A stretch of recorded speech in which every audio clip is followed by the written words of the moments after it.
Lisa Kobe is the president of DOD Fed Globe. Hi everybody, can you hear me okay? Yep. Okay, I want to tell you for legal reasons that I am here today representing my own opinion as the executive director of DOD Fed Globe and not that of my employer, the Department of Defense, who I have worked for about 30 years. And what I'd like to share with you is why we started DOD Fed Globe. The reason we started it is Fed Globe has existed and the largest acquisition budget within the federal government. 2/3 of the acquisition conducted by the federal government is done by the Department of Defense. And when I decided to take this on, my friend over in Washington who's in charge of Fed Globe, Len, told me just to worry about the civil servants, and I said, I cannot do that. I am a service-related disabled veteran. I know what it's like to be a lesbian inside the U.S. So I consider people like myself patriots. And I don't think we should be penalized for our sexual orientation, which it turns out is normal for all species within the animal kingdom. And this has been scientifically proven. In addition to that, I would like to share with you that since 1940, over 100,000 service members of the U.S. military picked resignation. However, it was still a tough road to hoe from there. During those 2 years, people did everything you could ever imagine to mess with me, including trying to have me arrested for crimes I didn't commit.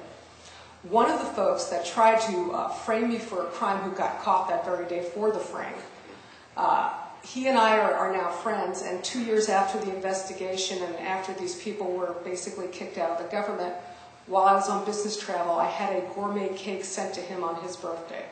I never, ever gave anybody a hard time or showed any bitterness.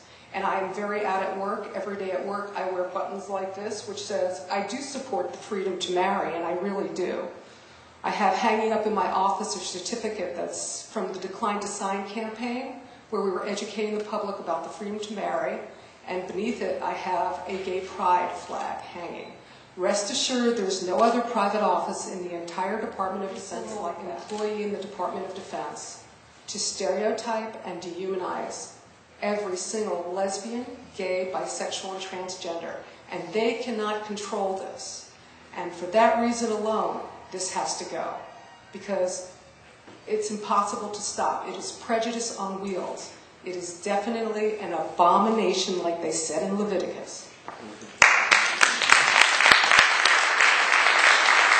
Church member, Evelyn. A story I didn't know about her. And to all of you who have spoken this evening, I am the Reverend Madison Shopton.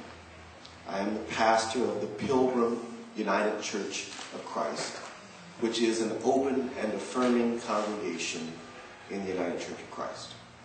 Open and affirming of the church is to stand up with those whom society wants to put down. The call of the church is to stand alongside and to protect and to support those that the society seeks to put down, attack, and deny a place in the society. And so I'm proud to be the pastor of an open and affirming congregation right here in Carlsbad. Don't Ask, Don't Tell has been long overdue in its undoing. President Obama has failed. He has failed to carry out a commitment that he made during the campaign.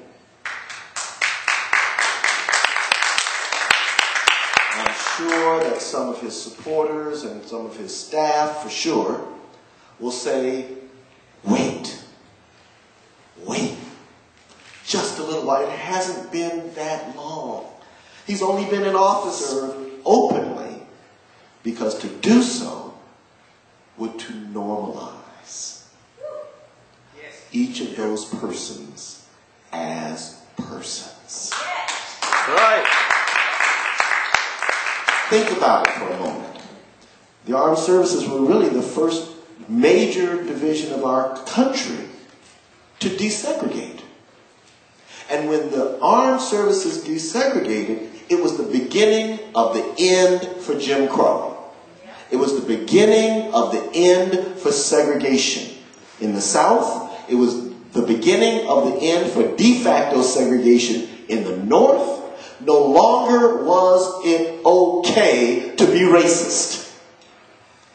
It wasn't until that moment that the armed services accepted, or began, it was a long process, accepted black service persons as full members of the armed services, that the culture then had to sit up and look and say, well, wait a minute.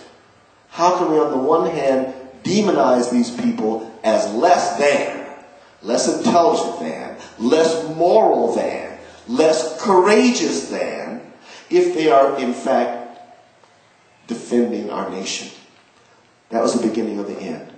Don't ask, don't tell is a fallacy, because the only person that's not telling is the rest of the armed services. They don't want to know, because to acknowledge the existence of such persons makes them part of the culture at large. And for so many of the wrong reasons, we have defined maleness and manhood and womanhood in terms of the military. The manliest man serves in the army, right?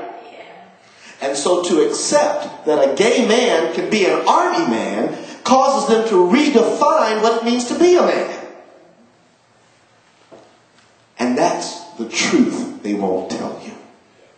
That in their own little minds, they cannot accept that everyone who is born of God, in the image of God, is equal before God, and therefore equal to everyone else. Thank you.